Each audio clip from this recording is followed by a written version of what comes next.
Hello friends, tricky mechanical में स्वागत है आपका। इस वीडियो में हम लोग बात करने वाले हैं मेकाट्रॉनिक्स के लेक्चर नंबर 12 की, जिसके अंदर हम लोग देखेंगे क्लासिफिकेशन ऑफ सेंसर्स। इसके बाद हम देखेंगे potentiometer and it's different types, और लास्ट में हम लोग कवर करेंगे स्ट्रेन गेज। तो चलिए फ्रेंड्स, स्टार्ट करते हैं आज का वीडियो। तो जैसा कि फ्रेंड्स आप लोग देख पा रहे होंगे, यहाँ हम लोग सबसे पहले बात करेंगे सेंसर्स क्लासिफिकेशन की। ठीक है, तो अगर प्रिंसिपल ऑफ ऑपरेशन के बेसिस पे सेंसर को क्लासिफाई किया जाए तो मैग्नेटिक प्रिंसिपल पे काम कर सकता है, रजिस्टिव प्रिंसिपल पे काम कर सकता है, पीजोइलेक्ट्रिक, इंडक्टिव, सिमिलरली ऑप्टिकल। ठीक है, फॉर एग्जांपल फ्रेंड्स, अगर मैग्नेटिक प्रिंसिपल ऑफ ऑपरेशन की बात की जाए तो इसके अंदर हम लोग कवर करेंगे हॉल इफेक्ट सेंसर। बेसिकली यहाँ पे हम लोग मैग्नेटिज्म का यूज करने वाले हैं। ठीक है, इस पर्टिकुलर प्रिंसिपल ऑफ ऑपरेशन के अंदर मैग्नेटिज्म का प्रिंसिपल हम लोग यहाँ यूज करेंगे हॉल इफेक्ट सेंसर के अंदर, और ये बहुत ही ज़्यादा इंपॉर्टेंट सेंसर है। यहाँ पे फ्रेंड्स जितने भी सेंसर्स के नाम आप देख रहे होंगे, इनमें से ऑलमोस्ट सारे सेंसर हमारे सिलेबस के अंदर हैं। यहाँ से कुछ ना कुछ क्वेश्चन कभी ना कभी आया हुआ है, तो वो सारी चीज़ें हम लोग कवर करने वाले हैं। ठीक है, सिमिलरली बात की जाए रजिस्टिव प्रिंसिपल ऑफ ऑपरेशन पे बेस्ड, तो यहाँ हम लोग कवर करेंगे व्हीटस्टोन ब्रिज, स्ट्रेन गेजेस। इसको भी आज की वीडियो में हम लोग फिनिश करने वाले हैं। सिमिलरली बात की जाए पीजोइलेक्ट्रिक ऑपरेशन पे बेस्ड कौन से सेंसर होते हैं, तो वो होगा आपके पीजोइलेक्ट्रिक सेंसर, फिर आपके पीजो इलेक्ट्रिक एक्सीलरोमीटर। ठीक है, तो ये दोनों चीज़ें हम लोग फिनिश करेंगे आने वाले वीडियोस के अंदर। सिमिलरली इंडक्टिव की बात की जाए तो यहाँ एलवीडीटी। ऑप्टिकल हम लोग नहीं करेंगे क्योंकि ये हमारे सिलेबस का पार्ट नहीं है। तो अगर ऑप्टिकल की भी बात की जाए तो इसके अंदर फोटो डिटेक्टर्स आते हैं। ठीक है, बेसिकली ये आपके टाइप ऑफ सेंसर हैं। अब बात करते हैं सेकेंड क्लासिफिकेशन की, वो है हमारा बेस्ड ऑन आउटपुट सिग्नल। तो फ्रेंड्स हम लोग ऑलरेडी जानते हैं कि सिग्नल बेसिकली दो टाइप के होते हैं, एनालॉग और डिजिटल। एनालॉग सिग्नल के अंदर हम लोग कवर करेंगे थर्मोकपल को, स्ट्रेन गेजेस को। बेसिकली ये आपके टेम्परेचर बेस्ड सेंसर होते हैं। सिमिलरली बात की जाए डिजिटल सेंसर की, जिनका आउटपुट सिग्नल डिजिटल रहता है, उसके अंदर हम लोग फिनिश करेंगे ऑप्टिकल एनकोडर को, लिमिट स्विचेस को। ठीक है, सिमिलरली हमारा थर्ड क्लासिफिकेशन है बेस्ड ऑन एप्लीकेशंस। तो displacement, proximity, position based sensors होते हैं। फॉर एग्जांपल आपके strain gauge, hall effect sensors, optical encoder. ठीक है, सिमिलरली इसी में पोटेंशियोमीटर भी आता है। पोटेंशियोमीटर में भी हम लोग डिस्प्लेसमेंट को मेजर करते हैं। सिमिलरली जो हमारा सेकंड टाइप है वो है हमारा वेलोसिटी एंड मोशन सेंसर्स, जिसके अंदर हम लोग देखेंगे टैको जनरेटर और इंक्रीमेंटल इनकोडर। ठीक है, तो फ्रेंड्स यहाँ से आप देख पा रहे होंगे कि इनकोडर आपके दो टाइप के हैं, आइदर ऑप्टिकल इनकोडर और आपका इंक्रीमेंटल इनकोडर। ठीक है, ऑप्टिकल आपका आता है डिस्प्लेसमेंट प्रॉक्सिमिटी सेंसर्स के अंदर। सिमिलरली वेलोसिटी और मोशन सेंसर्स के अंदर आता है आपका इंक्रीमेंटल इनकोडर। ठीक है, फोर्थ सेंसर की बात की जाए तो इसके अंदर हम लोग देखेंगे स्ट्रेन गेज, लोड सेल। ठीक है, सिमिलरली लास्ट में है हमारा टेम्परेचर सेंसर, जिसके अंदर हम लोग फिनिश करेंगे थर्मिस्टर्स, आरटीडी एंड थर्मोकपल। ठीक है, आरटीडी है आपका होता है रेजिस्टेंस टेम्परेचर डिटेक्टर। ठीक, तो फ्रेंड्स ये टेम्परेचर सेंसर, फोर्स सेंसर, ये सारी चीज़ें हम लोग आने वाले वीडियोस के अंदर फिनिश करने वाले हैं। तो फ्रेंड्स आपको ये स्लाइड याद करने की जरूरत नहीं है, आपको बस एक बेसिक आइडिया होना चाहिए कि हम लोग सेंसर्स के अंदर क्या क्या चीज़ें कवर करेंगे और कैसे कवर करेंगे। इसलिए आपको ये स्लाइड के बारे में आइडिया होना जरूरी है। ठीक है, कौन से आपके टेम्परेचर सेंसर होते हैं, कौन से आपके वेलोसिटी सेंसर होते हैं। तो फ्रेंड्स आई होप आपको सारी चीज़ें बहुत अच्छे से समझ में आई होंगी। अब हम लोग चलते हैं नेक्स्ट स्लाइड में। तो फ्रेंड्स इस स्लाइड में हम लोग बात करेंगे पोटेंशियोमीटर की। ठीक है, तो पोटेंशियोमीटर आपका क्या है, डिस्प्लेसमेंट टाइप का सेंसर होता है, जैसा कि हम लोग ने लास्ट स्लाइड के अंदर देखा था। और इसका यूज हम लोग करते हैं for measurement of movement of an object. किसी ऑब्जेक्ट के मूवमेंट को मेजर करने के लिए हम लोग पोटेंशियोमीटर का यूज करेंगे। तो फ्रेंड्स बात की जाए पोटेंशियोमीटर के मेजरमेंट की, तो ये आपके दो टाइप के हो सकते हैं, आइदर लीनियर टाइप और एंगुलर टाइप। ठीक है, तो अगर हमारा मेजरमेंट लीनियर है तो उस पर्टिकुलर टाइप के पोटेंशियोमीटर को हम बोलेंगे लीनियर टाइप पोटेंशियोमीटर। ठीक है, और अगर हमारा मेजरमेंट जो भी हमारा डिस्प्लेसमेंट मेजरमेंट है वो एंगुलर है तो उस पर्टिकुलर टाइप के पोटेंशियोमीटर को हम बोलेंगे एंगुलर टाइप पोटेंशियोमीटर। ठीक है, तो सबसे पहले हम लोग लीनियर पोटेंशियोमीटर की बात करने वाले हैं। जैसा कि आप लोग इस डायग्राम में देख पा रहे होंगे, यहाँ पे है आपका एक कटिंग टूल जो कि मूव कर रहा है टू एंड फ्रो। जैसा कि आप लोग जानते होंगे, सेपर मशीन के अंदर हम लोग देखते हैं कि हमारा जो कटिंग टूल होता है वो इस तरीके का मोशन परफॉर्म कर रहा होता है। तो ऐसे सारे के सारे एप्लीकेशंस जहाँ पे इस टाइप का मोशन परफॉर्म हो रहा होता है, वहाँ पे हम लोग लीनियर टाइप पोटेंशियोमीटर का यूज करते हैं for measuring the linear displacement. ठीक है, अब देखिए इंपॉर्टेंट बात यहाँ पे ये है कि यहाँ पे हम क्या कर रहे हैं, लीनियर डिस्प्लेसमेंट को मेजर करने के लिए इलेक्ट्रिकल सिग्नल का यूज कर रहे हैं, या आप बोल सकते हो लीनियर डिस्प्लेसमेंट को हम लोग इलेक्ट्रिकल सिग्नल के फॉर्म में कन्वर्ट करते हैं, और वहाँ से हम लोग इस पर्टिकुलर डिस्टेंस को, जो भी लीनियर डिस्प्लेसमेंट हुआ है, इसको मेजर करेंगे। ठीक है, तो फ्रेंड्स अब आपके माइंड में क्वेश्चन आ रहा होगा कि यहाँ पे हम लोग जो भी लीनियर डिस्प्लेसमेंट है इसको डायरेक्टली मेजर क्यों नहीं कर रहे हैं, इसको हम लोग इलेक्ट्रिकल सिग्नल के फॉर्म में ही रिजल्ट क्यों देख रहे हैं। तो इसका बहुत ही सिंपल आंसर ये है क्योंकि जो आपका लीनियर डिस्प्लेसमेंट है वो अगर हम लोग नेकेड आई से देखते हैं तो कई बार जो स्मॉलेस्ट इंक्रीमेंट होता है या स्मॉलेस्ट डिक्रीमेंट होता है इन लेंथ, वो हम लोग डायरेक्टली नेकेड आई से नहीं देख सकते हैं। ठीक है, जब हमारा जॉब रनिंग कंडीशन में होता है तो उस टाइम पे जो भी हमारा डिस्प्लेसमेंट हो रहा है उसको मेज़र करना बहुत ही डिफिकल्ट होता है। तो फ्रेंड्स, इसलिए हमको एक ऐसी डिवाइस की नीड हुई जो हमको स्मॉलेस्ट से स्मॉलेस्ट डिस्प्लेसमेंट के बारे में बता सके विथ एक्यूरेसी एंड प्रिसीजन। ठीक है, तो चलिए फ्रेंड्स, इस लीनियर पोटेंशियोमीटर की वर्किंग को समझ लेते हैं। ठीक है, तो जैसा कि आप लोग देख पा रहे होंगे, हमारे पास कोई ना कोई एक ऐसा टूल होगा, कोई ना कोई एक ऐसी डिवाइस होगी जो to and fro motion perform कर रही होगी या एक पर्टिकुलर डायरेक्शन में मूव कर रही होगी, जिसके कारण कुछ ना कुछ डिस्प्लेसमेंट डेवलप होगा और उस डिस्प्लेसमेंट को हम लोग इलेक्ट्रिकल सिग्नल के फॉर्म में मेजर करने वाले हैं। ठीक है, तो यहाँ पे आप देख पा रहे होंगे टूल है, टूल से कनेक्टेड है स्लाइडर आर्म। ठीक, और ये स्लाइडर आर्म रिहोस्टेट से टच करेगा एक पर्टिकुलर पॉइंट पे जैसे ही आपका टूल मूव करना स्टार्ट करेगा, या जैसे ही हमारा जो कनेक्टिंग बॉडी है, यहाँ बेसिकली हम लोग सेपर टूल की बात कर रहे हैं, तो कोई भी टूल हो सकता है, वो जैसे ही मूव करना स्टार्ट करेगा उससे क्या होगा, ये जो आपका जॉकी है, जॉकी बोल सकते हैं, वाइपर बोल सकते हैं, स्लाइडर बोल सकते हैं। तो फ्रेंड्स, बेसिकली होगा क्या कि जैसे ही हमारा टूल मोशन करना स्टार्ट करेगा तो उससे कनेक्टेड है स्लाइडर आर्म और स्लाइडर आर्म से कनेक्टेड है हमारा जॉकी। ठीक है, तो ये जो आपका जॉकी है वो रिहोस्टेट पे एक पर्टिकुलर पॉइंट पे टच करेगा।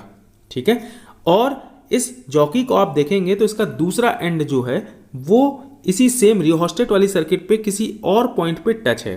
ठीक है, तो यहाँ पे वो पॉइंट डी है। ठीक है, तो अब आप लोग राइट हैंड साइड वाले फिगर में आ जाओ, तो यहाँ पे आप देख पा रहे होंगे कि सबसे नीचे में बैटरी है, बैटरी से कनेक्टेड हमारा रिहोस्टेट है। ठीक, लेट्स से इस रिहोस्टेट का जो रेजिस्टेंस है वो ए बी के लॉन्ग लगा हुआ है और उसका रेजिस्टेंस को हम लोग ने आर ए बी से रिप्रेजेंट किया हुआ है। ठीक है, और लेट्स से फ्रेंड, जो यहाँ बैटरी लगी है उससे आई करंट इस आर ए बी से होते हुए आपके पॉइंट डी से होते हुए आ रही है नेगेटिव टर्मिनल पे। ठीक है, अब होगा क्या फ्रेंड्स कि जैसे ही जॉकी वायर एक पर्टिकुलर पॉइंट पे इस रिहोस्टेट पे टच करेगा, लेट्स से वो पॉइंट सी पे कनेक्ट हो रहा है या आप बोल सकते हो पॉइंट सी पे टच कर रहा है, तो जैसे ही पॉइंट सी पे टच करेगा तो ये जो आपका रेजिस्टेंस था आर ए बी वो दो हाफ में ब्रेक हो जाएगा, R A C plus R B C में, और जो आपका लेटर हाफ वाला पार्ट है यानी जो आपका आर बी सी है वो अब आपका एक इंसुलेटर की तरह वर्क करेगा। ठीक है, तो जो करंट आई अभी तक ए बी के अलोंग फ्लो कर रही थी वो अब ए बी के अलोंग ना फ्लो करके ए सी से होते हुए जॉकी वायर के थ्रू पॉइंट डी पे आएगी। ठीक है, जिस कारण से सी और डी के बीच का जितना भी पार्ट है, बेसिकली जो आपका आरबीसी रेजिस्टेंस है वो जीरो हो जाएगा, उसके अलोंग करंट अब फ्लो नहीं करेगी।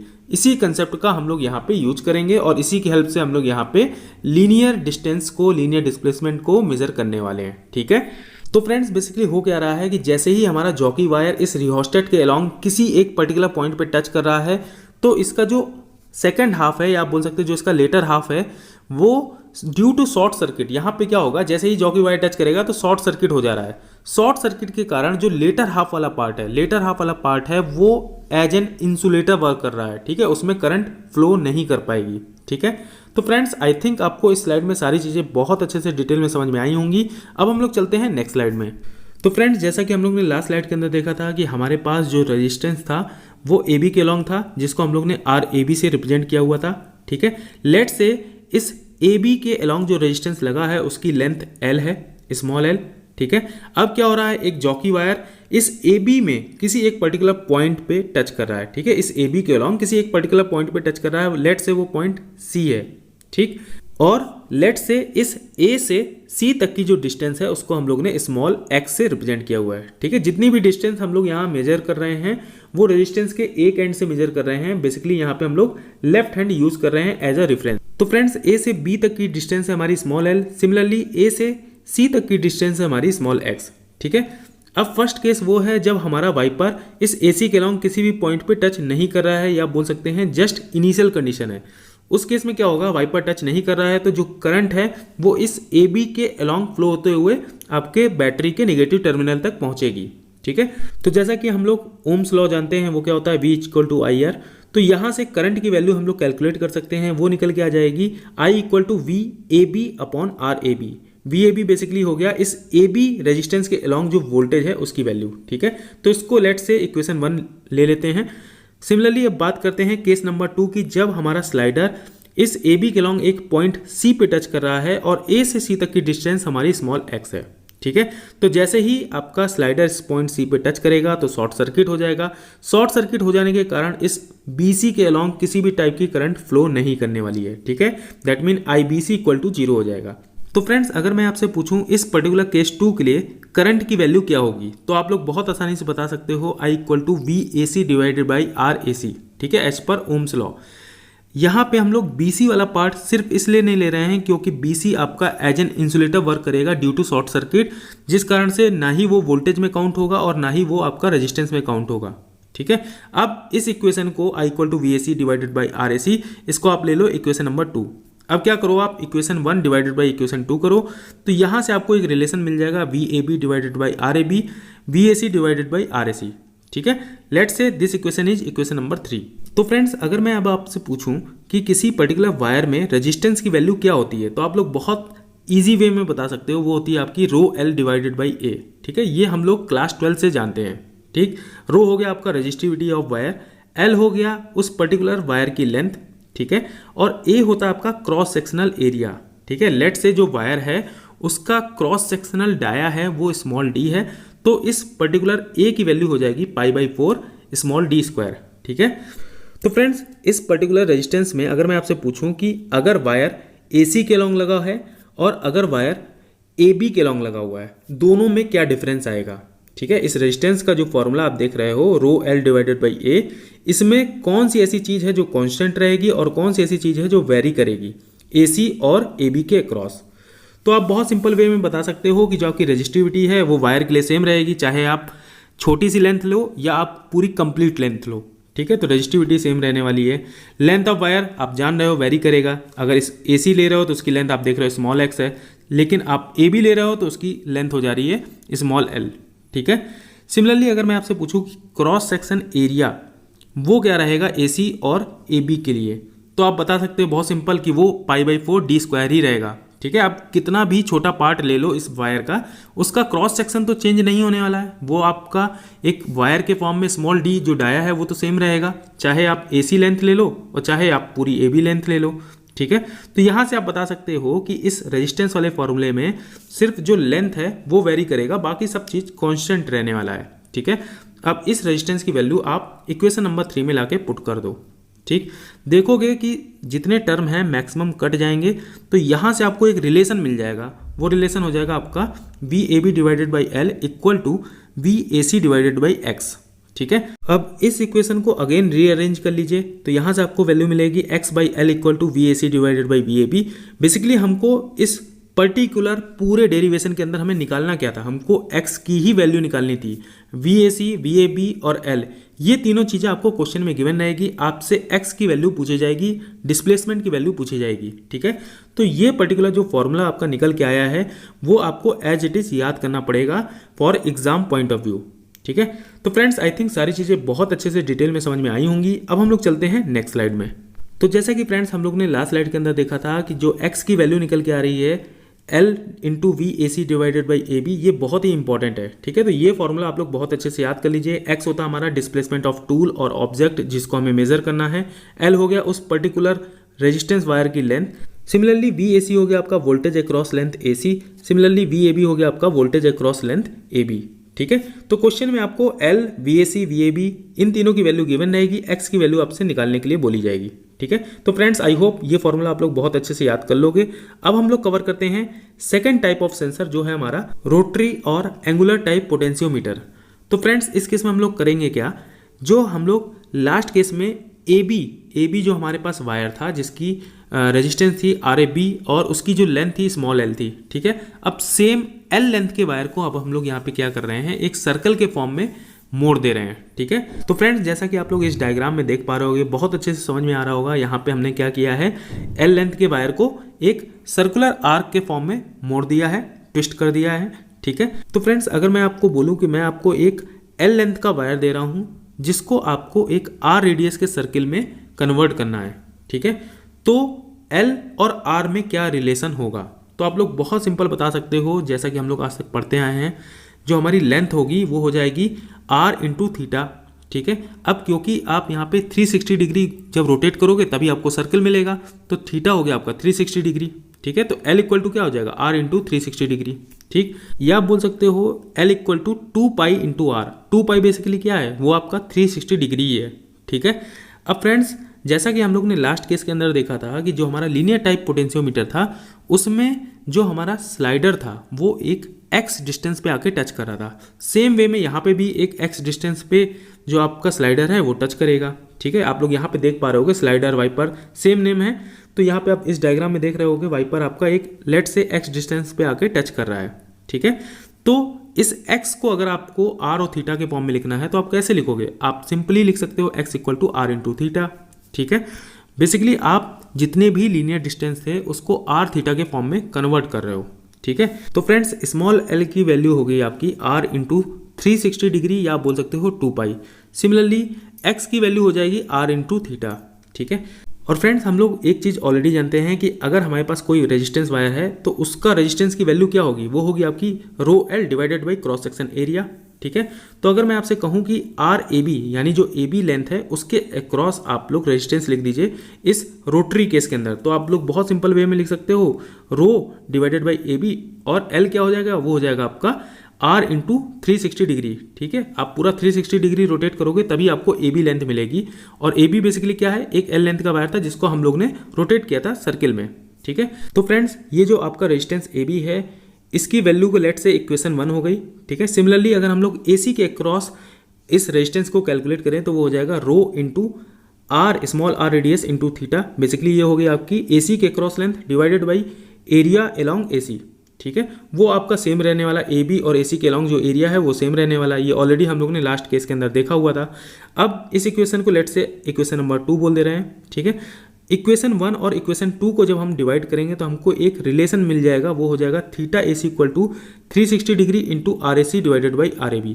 तो यहाँ पे जो थीटा निकल के आएगा वो भी आपका डिग्री में आएगा, ठीक है, क्योंकि आपने 360 को डिग्री में लिखा हुआ है, ठीक है। अगर आपको रेडियन में चाहिए तो इस 360 को आप 2π में कन्वर्ट कर लो, और ये जो इक्वेशन निकल के आई है इसको आप लोग बहुत अच्छे से लर्न कर लो, ये बहुत ही ज़्यादा इंपॉर्टेंट है, ठीक है। पोटेंशियोमीटर में आपको सिंपल 2 इक्वेशन लर्न करना है। पहला फॉर्मूला जो हम लोग ने लीनियर पोटेंशियोमीटर के अंदर देखा था, और दूसरा फॉर्मूला आपका इस पर्टिकुलर एंगुलर टाइप पोटेंशियोमीटर के अंदर आया, ठीक है। तो ये दोनों फॉर्मूले आप लोग अपने शॉर्ट नोट्स में एक जगह पे नोट डाउन कर लो, और इसको एक बार देख के चले जाओगे तो आपको बहुत आसानी से ये चीज़ें रिकॉल हो जाएंगी, ठीक है। यहाँ से बेसिकली आपका एक न्यूमेरिकल टाइप क्वेश्चन बन सकता है, या फिर थ्योरी के फॉर्म में आपसे पूछा जा सकता है कि लीनियर डिस्प्लेसमेंट के लिए आप कौन से सेंसर का यूज करते हैं, ठीक है। तो फ्रेंड्स आई थिंक आपको ये सारी चीज़ें बहुत अच्छे से डिटेल में समझ में आ गई होंगी। अब हम लोग चलते हैं नेक्स्ट स्लाइड में।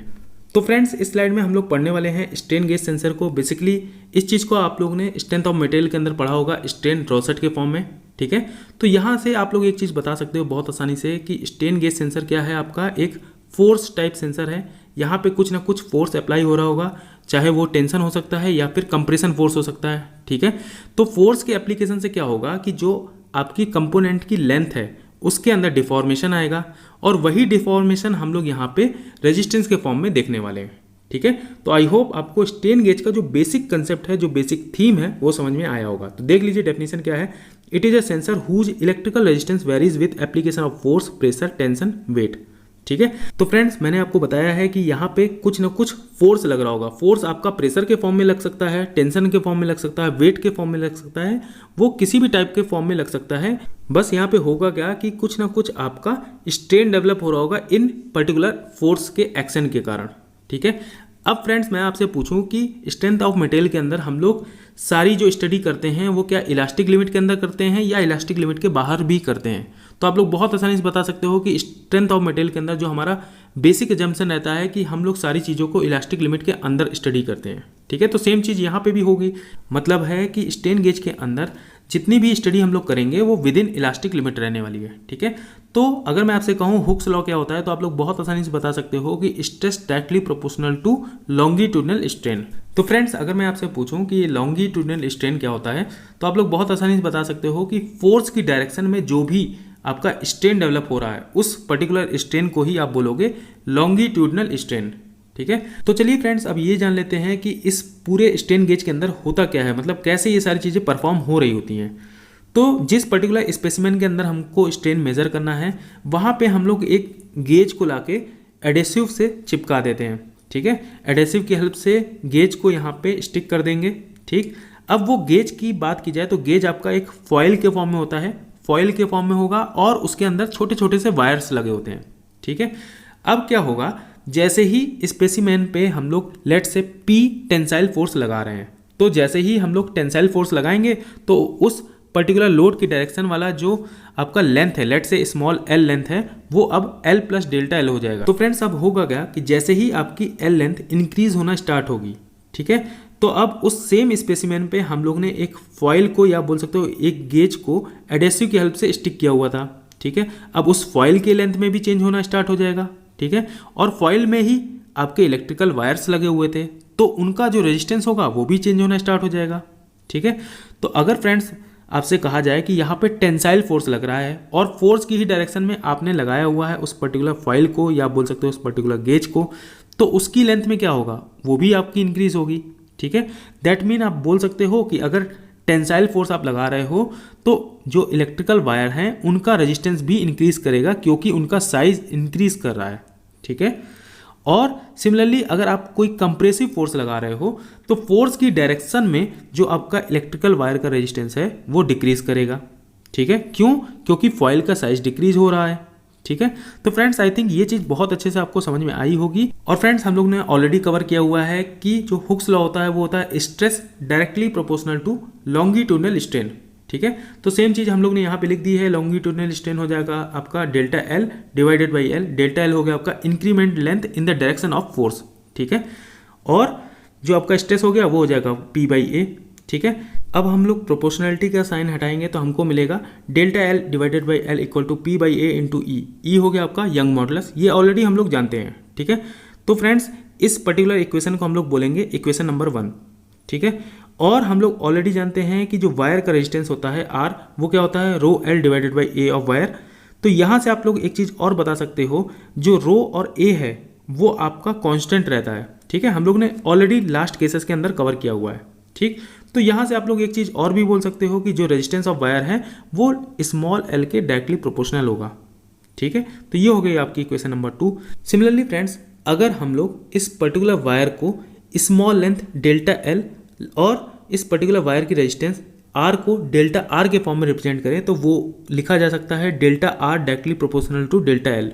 ठीक है, मतलब है कि जो आर और एल का रिलेशन था, दैट मीन जो आपकी इक्वेशन नंबर 2 है, इसको अगर हम लोग स्मॉलेस्ट एलिमेंट के फॉर्म में लिखना चाहें तो वो कैसे लिखा जा सकता है, वो हो सकता है आर को हम लोग रिप्लेस करेंगे डेल्टा आर से और एल को हम लोग रिप्लेस करेंगे डेल्टा एल से। तो सेम इक्वेशन 2 आपकी बन जाएगी delta R directly proportional to delta L. ठीक है, तो इक्वेशन 2 भी हमें मिल गई, इक्वेशन 3 मिल गई और इक्वेशन 1 हमें मिल गई है। ठीक है, तो फ्रेंड्स अब चलते हैं नेक्स्ट स्लाइड में। तो जैसा कि फ्रेंड्स आप लोग देख पा रहे होंगे, लास्ट स्लाइड के अंदर हम लोग ने इक्वेशन 1, इक्वेशन 2 और इक्वेशन 3 को ड्राइव किया हुआ था। ठीक है, अब क्या कर रहे हैं हम लोग, इक्वेशन 3 डिवाइडेड बाई इक्वेशन 2 कर रहे हैं।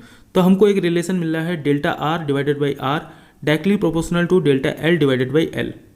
ठीक है, अब प्रोपोर्शनैलिटी का साइन हटाएंगे तो हमको एक फॉर्मूला मिलता है delta R divided by R equal to G into epsilon.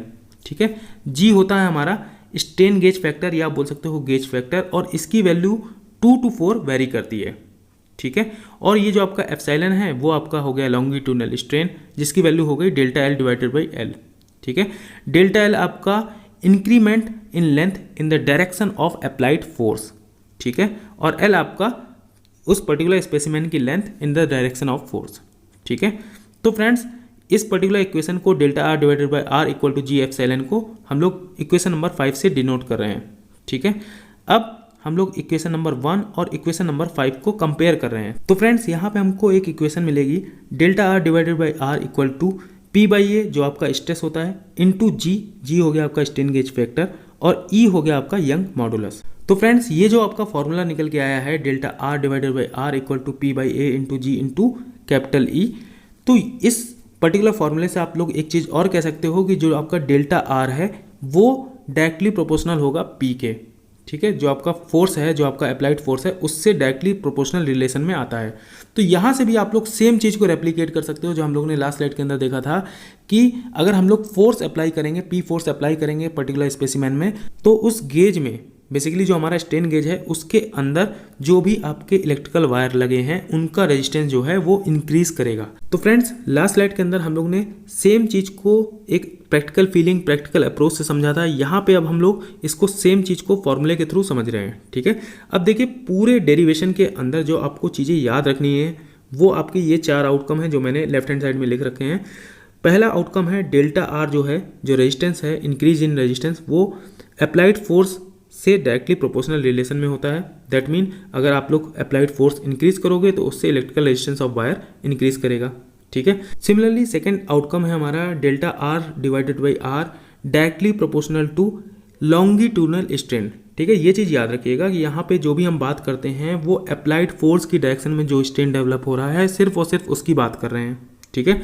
Third जो हमारा आउटकम है, बेसिकली जब हम लोग सेकंड वाले इक्वेशन में प्रोपोर्शनैलिटी साइन हटाएंगे तो हमको एक नया टर्म मिलता है गेज फैक्टर, जिसकी वैल्यू 2 to 4 वेरी करती है। ये जो आपकी वैल्यू है 2 to 4, ये आपसे हो सकता है कि 4 स्टेटमेंट दिए जाएं और उसमें बोला जाए कि जो गेज फैक्टर है उसकी वैल्यू 8 to 12 वेरी करती है।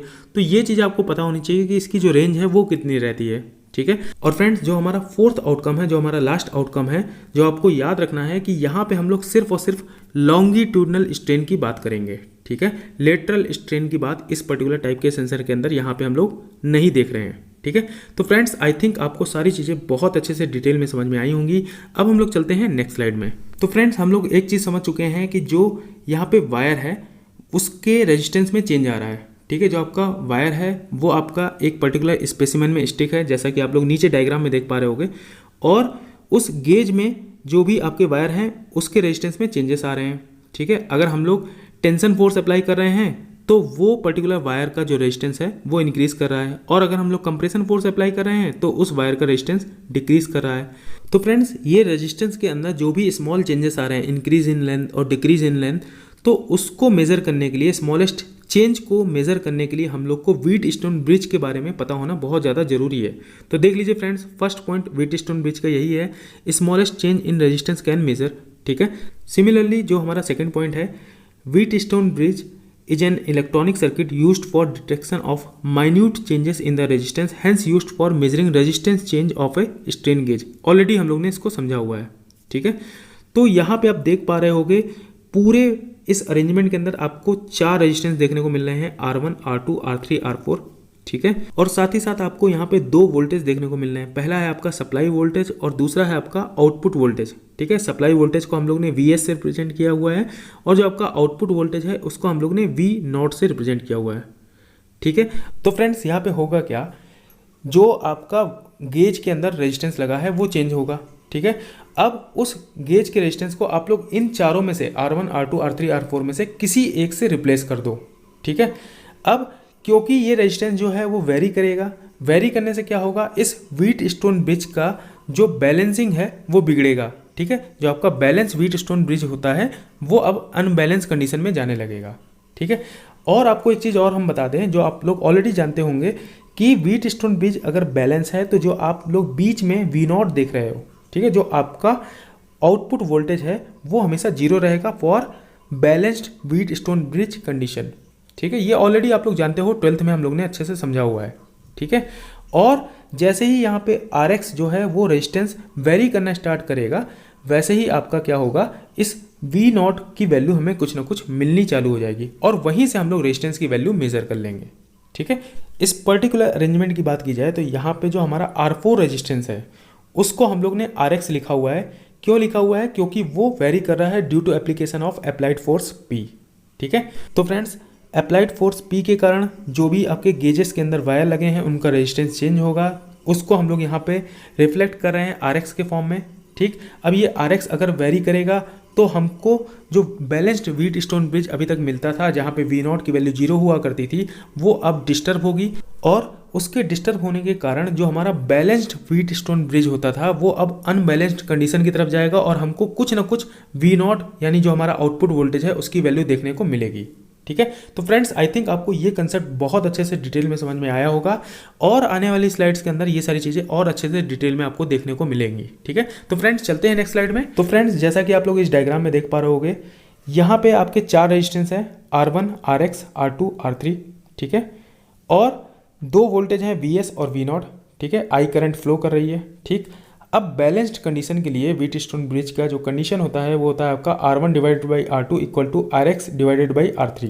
ठीक है फ्रेंड्स, ये जो कंडीशन है ये आप लोग बहुत अच्छे से याद रखना।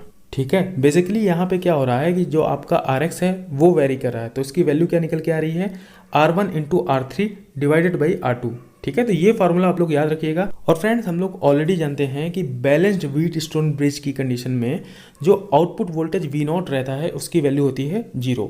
ठीक है, तो यहाँ पे बैलेंस्ड कंडीशन के लिए दो चीज़ें आपको पता होनी चाहिए, पहला V0 इक्वल टू 0 और दूसरी जो आपकी कंडीशन है वो आपको याद रखना है। ठीक है, बेसिकली यहाँ पे जो R1, R2, RX, R3 किस सीक्वेंस में लगे हैं और किस तरीके से फॉर्मूला लिखा गया है, एग्जैक्टली सेम वे में आपको इस फॉर्मूले को लर्न करना है। ठीक है, अब देखिए फ्रेंड्स, होगा क्या, जो हमारा RX है वो जैसे ही वेरी करना स्टार्ट करेगा तो हमको कुछ ना कुछ आउटपुट वोल्टेज V0 की वैल्यू हमें मिलनी चालू होती है। ठीक है, और हमारा बैलेंस्ड जो कंडीशन होती है वो अनबैलेंस्ड की तरफ स्विच करने लग जाती है। ठीक है, तो अगर हम लोग इस V0 की वैल्यू को कैलकुलेट करें तो वो निकल के आती है बाय सुपरपोजिशन थ्योरम, जो भी हम लोग पढ़ते थे Norton theorem BTech first year के अंदर, वहाँ से आप लोग इस पर्टिकुलर फॉर्मूले को कैलकुलेट करते हो, वो वैल्यू निकल के आती है V0 equal to VS into, ये जो फॉर्मूला है इसको आप लोग ध्यान से देखो, इसमें क्या है, सबसे पहले हम लोग R1 divided by R1 plus R2 लिख रहे हैं। ठीक है, पहला रेजिस्टेंस, फिर उसी लाइन के क्रॉस जा रहे हैं। ठीक है, आई जो है, आई करंट जो है जैसे ही आती है वो दो पार्ट में डिवाइड होगी। पहली करंट जो आपकी रहेगी आई की, I1 से लेट से वो जा रही है तो वो R1 फिर R2 होते हुए नेगेटिव टर्मिनल पे जाएगी। ठीक है, और वही सेम आई करंट जो है वो अगर RX से पास होगी तो कैसे जाएगी, RX फिर वो R3 से होते हुए आपके नेगेटिव टर्मिनल पे जाएगी। ठीक है, तो फॉर्मूला कैसे लिखा गया है, V0 equal to VS into bracket में R1 पहला रेजिस्टेंस और उसी लाइन के अक्रॉस जो टोटल रेजिस्टेंस है वो क्या हो जाएगा, R1 प्लस R2। ठीक है, similarly minus RX divided by RX plus R3। ये बेसिकली आपको याद रखने का तरीका मैं बता रहा हूँ। अगर आपको ये इक्वेशन ड्राइव करना है तो आपको नॉर्टन या फिर सुपरपोजिशन से इसकी वैल्यू निकालनी होगी। ठीक है, उतने डेप्थ में हमारे लिए ज़रूरत नहीं है जानने की, बट अगर आपको ये वैल्यू कैलकुलेट करना है तो आप लोग नॉर्टन या सुपरपोजिशन थ्योरम यहाँ पे अप्लाई कर सकते हो। ठीक है, तो ये फॉर्मूला आप लोग बहुत अच्छे से याद रखो, ये फॉर्मूला आपको याद होना डेफिनेटली जरूरी है। ठीक है, और जो आपका बैलेंस्ड कंडीशन का फॉर्मूला है वो यहीं से डिराइव होता है। ठीक, आप क्या करो, V0 की वैल्यू 0 पुट कर दो। क्यों, क्योंकि हमें मालूम है कि जब हमारा व्हीटस्टोन ब्रिज बैलेंस कंडीशन में होगा तो V0 0 हो जाता है। ठीक है, तो यहाँ से अब जब आप सॉल्व करोगे तो आपको सेम इक्वेशन मिल जाएगी, R1 divided by R2 equal to RX divided by R3, जो है हमारा बैलेंस्ड व्हीटस्टोन ब्रिज की कंडीशन। ठीक है, तो फ्रेंड्स, ये जो फॉर्मूले हैं वो आप लोग बहुत अच्छे से याद रखो, क्योंकि यहाँ से सिर्फ और सिर्फ न्यूमेरिकल क्वेश्चन बनता है, तो इसलिए आपको फॉर्मूले याद होना बहुत ज़्यादा जरूरी है।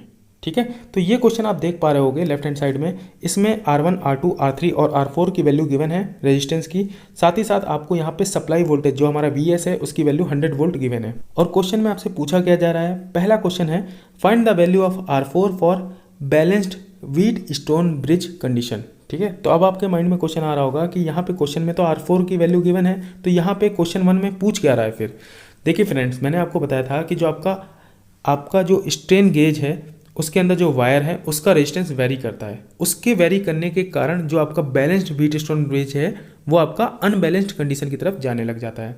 ठीक है, तो वो बैलेंस्ड कंडीशन में रहा होगा, उसके लिए आपको कंडीशन निकालनी है, और वो आपका जो रेजिस्टेंस है वो लगा कहाँ होगा, वो R4 के अलॉन्ग लगा होगा। ठीक है, तो अनबैलेंस्ड क्यों हो रहा होगा, क्योंकि ये 200 ओम का रेजिस्टेंस आ जा रहा होगा, और अगर बैलेंस्ड कंडीशन में जाना है तो वो रेजिस्टेंस आपको यहाँ पे निकालना है। ठीक है, तो सिंपली आपको जो बैलेंस्ड कंडीशन का फॉर्मूला है वो अगर आपको याद है तो आप लोग यहाँ पे बहुत आसानी से कैलकुलेट कर सकते हो, उसकी वैल्यू निकल के आ जाएगी 500 ओम। ठीक है, अब आपसे सेकंड क्वेश्चन क्या पूछ रहा है, find the value of output voltage V0 that mean voltage across C and D। ठीक है, CD के अक्रॉस ही हमको V0 वोल्टेज देखने को मिल रहा है, तो उसकी वैल्यू क्या होगी। तो आप लोग सिंपल फॉर्मूला जानते ही हो, V0 इक्वल टू क्या होता है, VS इंटू ब्रैकेट में R1 divided by R1 plus R2 minus RX divided by RX plus R3। तो यहाँ पे बेसिकली जो हमारा RX है वो R4 है। ठीक है, सारी वैल्यू को जब आप पुट करोगे तो यहाँ पे आपकी वैल्यू निकल के आ जाएगी 22.22 वोल्ट। ठीक, तो फ्रेंड्स, आप इस क्वेश्चन को तभी सॉल्व कर सकते हो जब आपको फॉर्मूला अच्छे से लर्न है, और ये बहुत ही सिंपल फॉर्मूला है। अगर आप इसको 1 से 2 बार भी लिख लोगे तो आपको बहुत आसानी से ये सारी चीज़ें याद हो जाएंगी। तो फ्रेंड्स, आई थिंक आपको ये सारी चीज़ें बहुत अच्छे से क्लियर हो गई होंगी। अब हम लोग चलते हैं नेक्स्ट स्लाइड में।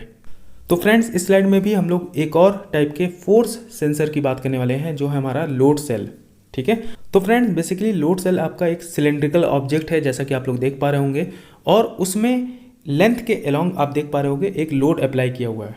ठीक है, अगेन लोड आपका टेंसाइल भी हो सकता है, कंप्रेसिव भी हो सकता है। ठीक है, और इस लोड के एप्लीकेशन के कारण क्या होगा, जो भी इस पर्टिकुलर स्पेसिमेन की डायमेंशन है उसके अंदर चेंजेस आएंगे, उसके अंदर स्ट्रेन डेवलप होगा। ठीक है, तो लोड सेल में क्या होता है, आपके दो रेजिस्टेंस जो होते हैं वो लॉन्गिट्यूडनल डायरेक्शन में होते हैं और दो रेजिस्टेंस आपके लेटरल डायरेक्शन में होते हैं। ठीक है, तो फ्रेंड्स यहाँ पे बेसिकली आपको तीन रेजिस्टेंस दिख रहे हैं, R1, R2 और R3। R1 और R3 एक दूसरे के अपोजिट में लगे हुए हैं।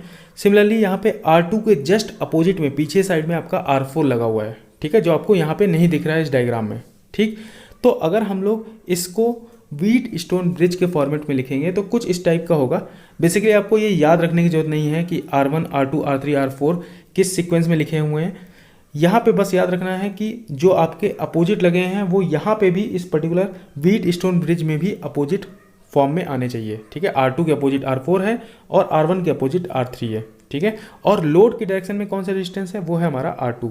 ठीक है, तो मतलब है कि जो आपके R2 और R4 होंगे वो लॉन्गिट्यूडनल डायरेक्शन में लगे हुए हैं, दैट मीन फोर्स की डायरेक्शन में लगे हुए हैं। सिमिलरली जो आपके R1 और R3 हैं वो आपके ट्रांसवर्स डायरेक्शन में लगे हुए हैं। ठीक है, तो फ्रेंड्स जैसा कि आप लोग यहाँ पे व्हीट स्टोन ब्रिज देख रहे होगे R1, R2, R3, R4 के फॉर्मेट में, इससे अगर मैं आपसे कहूँ कि आप लोग अनबैलेंस्ड कंडीशन में जो V0 की वैल्यू होती है वो फार्मूला आप लोग लिख दो, तो आप लोग बहुत आसानी से लिख सकते हो। जो हमारा इक्वेशन ए है, V0 इक्वल टू VS, फिर ब्रैकेट में R1 divided by R1 plus R2 minus R4 divided by R4 plus R3। ये पर्टिकुलर फार्मूला आपको याद होना बहुत ही ज़्यादा जरूरी है। ठीक, अब क्या होगा, यहाँ पे चारों रेजिस्टेंस वेरी करते हैं, R1, R2, R3, R4। जैसे ही हम लोग इस लोड सेल में फोर्स लगाएंगे तो चारों जो आपके स्ट्रेन गेजेस हैं उनके अंदर चेंजेस हमें देखने को मिलते हैं, उनकी डायमेंशन में, उनके लेंथ में चेंजेस हमें देखने को मिलते हैं।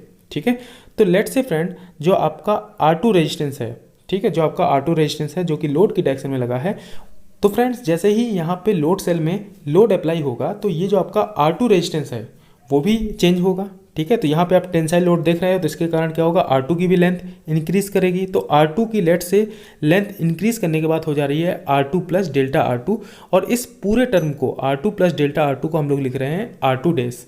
ठीक है, सिमिलरली हम लोग R1, R3, R4 के लिए भी इसी तरीके से लिख सकते हैं। ठीक, दैट मीन जब हम लोग लोड सेल में लोड अप्लाई कर रहे हैं तो ये चारों resistance R1, R2, R3, R4 ये अब R1 dash, R2 dash, R3 dash और R4 डैश के फॉर्म में हमें देखने को मिल रहे हैं। ठीक है, तो जो हमारी इक्वेशन ए है, जो हमारा अनबैलेंस्ड व्हीट स्टोन ब्रिज का इक्वेशन है जो सबसे टॉप में आप देख रहे हो, ये अब चेंज हो जाएगा और ये हो जाएगा हमारा इक्वेशन बी, जिसमें हम लोग ने R1 को रिप्लेस किया है R1 डैश से, सिमिलरली R2 को रिप्लेस किया है R2 डैश से, R3 को R3 डैश से और R4 को R4 डैश से।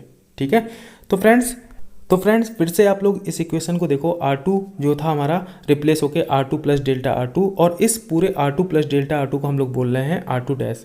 ठीक है, और हम लोग एक चीज़ और जानते हैं, delta R divided by R equal to होता है G इंटू एप्सिलॉन। ठीक है, और एप्सिलॉन होता है हमारा P बाई AE। ठीक है, ये फॉर्मूला जो है आपका, इसको हम लोग ने ऑलरेडी लास्ट स्लाइड के अंदर बहुत अच्छे से समझा हुआ है। ठीक, तो यहाँ से delta R divided by R2 को आप लोग लिख सकते हो G इंटू एप्सिलॉन। ठीक है, और यहाँ से डेल्टा R2 की वैल्यू आप लोग निकाल सकते हो, वो हो जाएगी R2 इंटू G एप्सिलॉन। ठीक है, तो फ्रेंड्स इस डेल्टा R2 की जो वैल्यू निकल के आई है, इसको हम लोग ऊपर वाली इक्वेशन में जब पुट करेंगे तो हमारी जो R2 डैश की वैल्यू है वो निकल के आ जाएगी R2 plus R2 into G epsilon, और इसमें R2 आप कॉमन ले लो तो हो जाएगा R2 ब्रैकेट में 1 प्लस G एप्सिलॉन। ठीक है, तो ये जो आपका फॉर्मूला निकल के आ रहा है लोड सेल की कंडीशन में, ये आपको याद होना जरूरी है। ठीक है, सिमिलरली आप लोग R4 डैश के लिए निकाल सकते हो, क्यों, क्योंकि ये भी आपका लॉन्गिट्यूडनल डायरेक्शन में लगा हुआ है। ठीक है, R2 और R4 आपके लॉन्गिट्यूडनल डायरेक्शन में लगे हुए हैं, और फॉर्मूले आपके सेम है, 2 को रिप्लेस कर दिया है 4 से यहाँ पे। ठीक है, सेकेंड इक्वेशन जो है हमारी, यहाँ पे सिर्फ 2 को 4 से रिप्लेस कर दिया है, यानी जो फॉर्मूला आपका बन गया वो हो गया R4 dash equal to R4, और जो आपका आगे का टर्म है 1 प्लस G एप्सिलॉन वो एग्जैक्टली सेम है। ठीक है, तो ये आप लोग हमेशा याद रखना कि लॉन्गिट्यूडनल स्ट्रेन की बात हो रही है या फिर लेटरल डायरेक्शन में। तो फ्रेंड्स इस पर्टिकुलर केस में हम लोग R2 और R4 को लॉन्गिट्यूडनल डायरेक्शन में ले रहे हैं, या आप बोल सकते हो लोड की डायरेक्शन में ले रहे हैं। ठीक है, इसलिए उनका फॉर्मूला इस तरीके से हम लोग ने लिखा हुआ है, अब क्या होगा फ्रेंड्स, अगर हमको लेटरल डायरेक्शन में जो हमारे रेजिस्टेंस लगे हैं यानी जो हमारे R1 और R3 है उसकी वैल्यू कैलकुलेट करना है तो वो आपका यहाँ पे वेरी कर जाएगा। ठीक है, अभी तक जो हम लोग देख रहे थे delta R2 divided by R2 वो था हमारा G इंटू एप्सिलॉन, क्योंकि ये सारी चीज़ें लॉन्गिट्यूडनल डायरेक्शन में हुआ करती थी। अभी क्या है, ये जो आपके R3 और आपका जो R1 है ये आपका लेटरल डायरेक्शन, इसलिए यहाँ पे हम लोग को पॉइजन रेशियो का यूज करना पड़ेगा। पॉइजन रेशियो क्या होता है, लेटरल डायरेक्शन में strain divided by longitudinal direction में स्ट्रेन।